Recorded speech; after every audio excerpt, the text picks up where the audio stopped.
Hello, hello! Welcome ulit sa aming channel. So, ngayon araw na to medyo special dahil kasi itutour namin kayo ngayon dito sa lugar na nilipatan namin dito sa Walden, which is townhome siya. At makikita nyo dito may mga lalagyanan ng coat, sapatos. Tapos kung hindi ko alam kung nakita nyo ng previous video, check out nyo na lang. Makikita nyo empty house tour yun, pero ngayon fully furnished na siya. Tapos dito sa pintuan na to is lahat ng bahay naman meron is utility room. So magto 2 months na kami dito and so far we really like it. Ito yung infinity stairs na sinasabi namin dati. Nasanay na din kami and good na din sa legs, workout. Ayan, welcome to our main floor. Dito muna tayo sa kitchen. Ito na yun, no?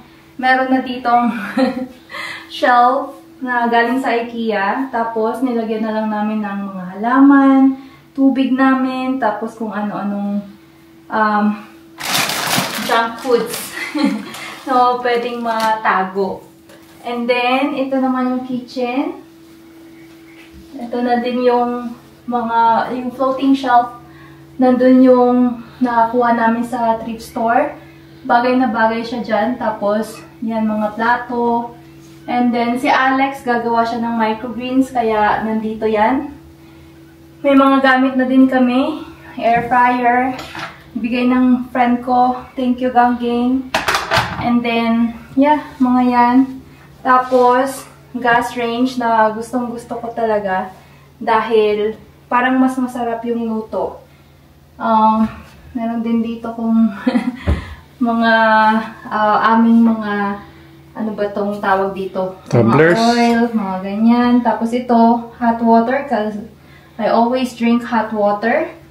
And then ito yung mga plato, konti lang. Pero okay na din. Then pasilip sa ating fridge na walang masyadong laman. Yeah. So far, yung space, akala ko maliit, akala ko magiging crowded, pero okay na okay din pala, may space. Kung halimbawa, nagugas ako, nagluluto si Alex, okay na okay siya. So, dito naman, ito yung dining namin. Nakuha namin to ng 200 sa Facebook Marketplace, sa couple na Filipino din. And then, here, ito yung office ko. Yung downside lang na yung office na katabi ng kitchen is kung medyo na-stress ka or nabibisi ka sa work, natitam kang may kakainin and sobrang lapit lang, few steps away, nandun na. Kaya iniisip ko, doon na lang kaya ako sa taas mag-office. So far, nag-work talaga siya. Okay yung space. Dito yan dati eh. Kaya lang nung minove dito dahil nga sa TV, okay na okay siya. I really like it. Comfortable siya. And then here, tada! Ang laki ng TV. Ito ata yung pinakamahal namin na binili. Tinipid namin lahat. Pero yung TV hindi. Pero kung ito sikreto lang. Kuya Ferran, doon sa Vision sa Northeast, binigyan niya talaga kami ng deal na magugulat na lang kayo na okay pala siya. Para hanapan talaga kayo ng good deal. So, dito naman sa aming sofa, makikita nyo dapat nandito yung TV. Pero kung may previous video kami na hindi talaga siya magkasya. So, ito na lang yung ginawa namin. Switch na lang namin. And so far, okay na okay. Kasi ito yung speaker namin. So, yung sound, dinig na dinig namin dito sa side na to. Like, parang nakulog siya, diba? Tapos, this was given by Abby, my sister-in-law. Ito din, binigay niya. Galing sa kanya din yan. And then, itong sa Facebook Marketplace ko lang din binili. Partner sila. So, talagang tipid na tipid kami. Pero, talagang homey ang feel. And then, ito, parang iniisip namin magkaroon ng carpet. And then, silipin lang natin yung sa labas.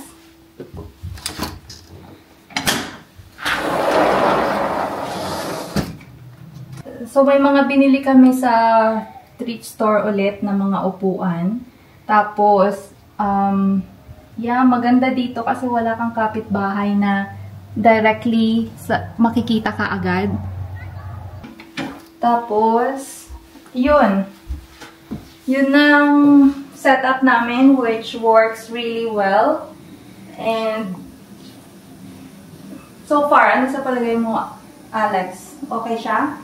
So sa ngayon, masasabi na lang natin na budget-friendly meal yung setup na to sa bahay na nirerentahan namin. Kaya, as much as possible, ayaw namin gumastos masyado dahil kasi, yun nga, hopefully, next year, yun nga, titingin kami ng bahay. At hopefully, makakuha ng good deal para makabalik ulit sa home ownership. So, I guess, tapos na itong main floor. Punta ulit tayo dito sa taas naman. Sa never-ending stairs natin.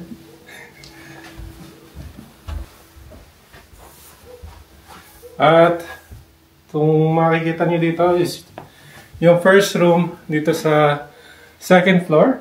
Which is, sa ngayon, room to ni Mama.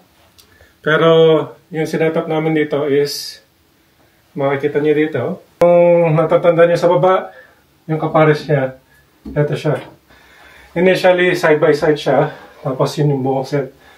So, yan. In-split namin yung isang stante, nilagay na sa baba. Tapos to, enough, dito sa room na to, para maging another office space. Dahil kasi, yun nga, si Mama, snowbird siya. So, every 6 months nasa Pilipinas, 6 months dito sa Canada. Diba? Sarap. So, swerte ni Mama ngayon. Nandun na siya ngayon. Nag-i-enjoy sa magandang panahon at mga preskong pagkain. Ito ngayon yung itsura ng kwarto. Simple lang, single bed. At dahil single bed, enough space para magkaroon ng mini office din. So, multi-purpose na ngayon yung kwarto, which is, I think, good, di ba? So, tapos ngayon, kung babaling tayo dito, is yung washroom. Para lang dyan sa room na yan, di ba? Or, yun nga pala isang downside. Yung sa baba, walang washroom. Kaya, kung may bisita kayo, ito yung magiging common washroom. Which is a full 3-piece washroom naman. May showeran dito. Huwag natin pakita masyado. At yung susunod na bagay naman is isa sa mga feature na itong bahay na ito is washer and dryer. So yung washer and dryer, nandito lang, nicely convenient lang. Medyo napapabilis yata, napapabagal. Pero ito na, yung huling piece dito sa bahay na to is yung master bedroom. Which is, ito na yung kwarto namin. Again, budget-friendly. Budget-friendly na setup lang ginawa namin.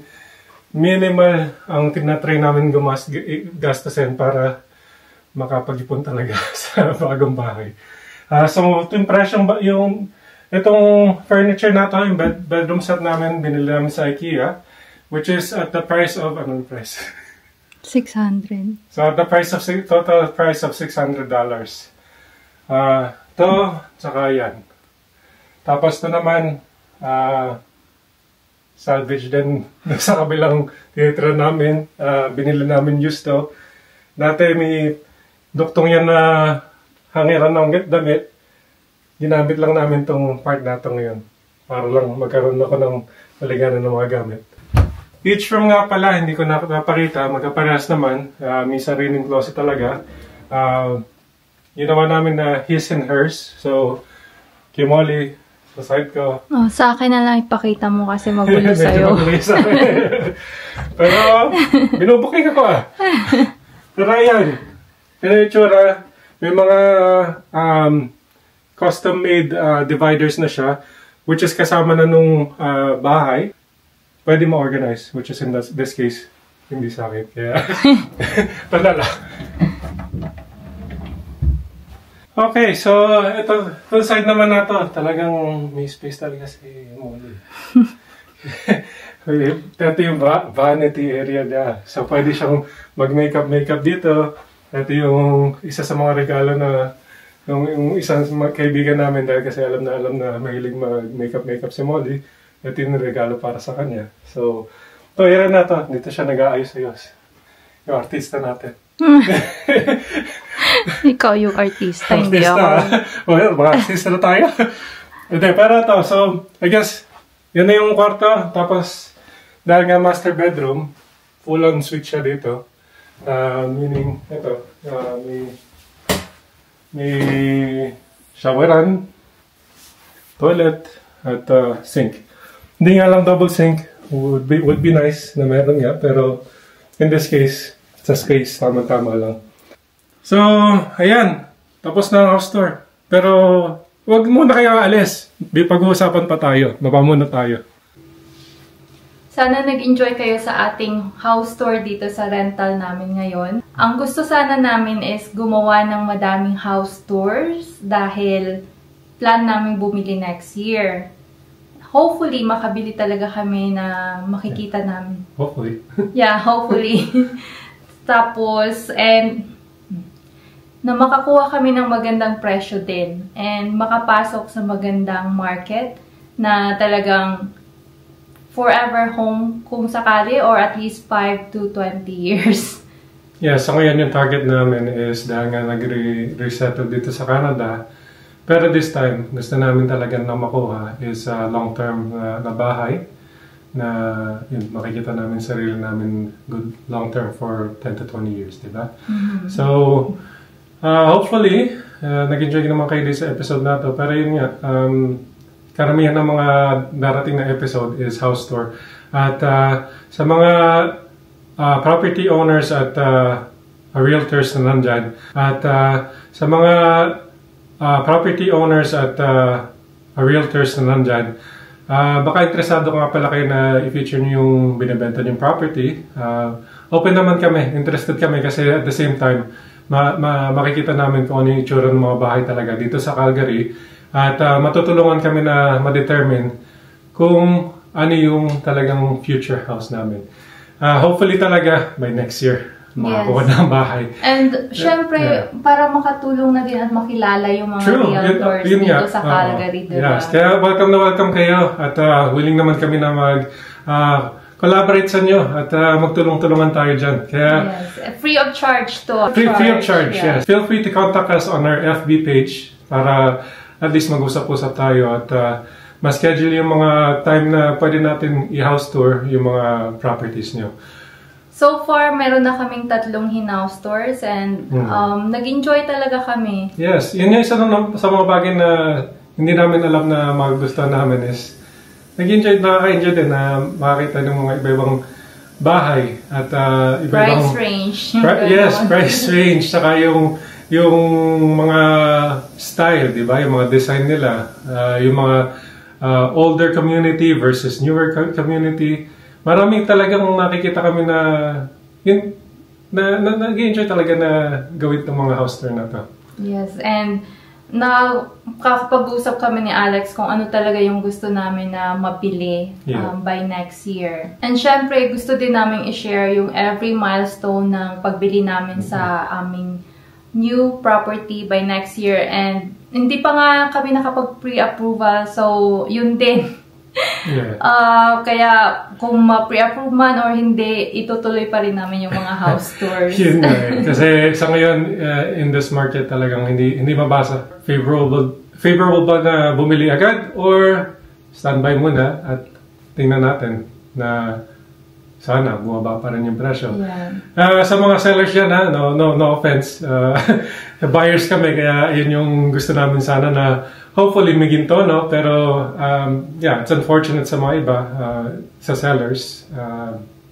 Ganun talaga yung market, di ba? Yeah, meron talagang yung Calgary talaga up and down. So naranasan na namin yun before, and sana makapasok muna kami ngayon as sa buyer's market, diba? Para makapag take advantage kahit papano. Kasi nawala din kami dito for 3 years and then bumalik kami. Sobrang ang tataas na talaga ng mga bilihin, ng bahay.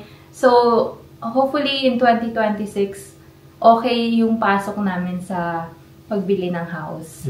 Hopefully talaga nag-enjoy kayo sa episode na to at kayo din na na-enjoy yung makita yung mga iba-ibang klaseng style ng bahay dito at kung ano yung nasa loob.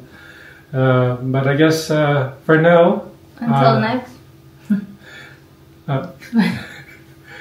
Okay. Pag for now kasi, hindi ka na mag-ano. So I guess for now, until next time, Bye! bye!